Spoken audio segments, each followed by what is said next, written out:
അത്യുന്നതന്റെ മറവിൽ വസിക്കുകയും സർവശക്തന്റെ നിഴലിൻ കീഴിൽ പാർക്കുകയും ചെയ്യുന്നവൻ.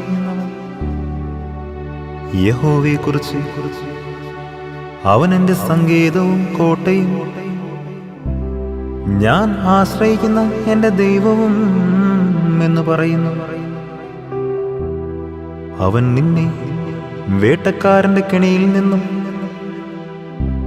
നാശകരമായ മഹാമാരിയിൽ നിന്നും വിടുവിക്കും.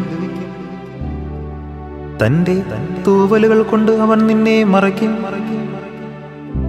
അവന്റെ ചിറകിൻ കീഴിൽ നീ ശരണം പ്രാപിക്കും. അവന്റെ വിശ്വസ്തത നിനക്ക് പരിചയം പലകയുമാകുന്നു. രാത്രിയിലെ ഭയത്തെയും പകൽ പറക്കുന്ന അസ്ത്രത്തെയും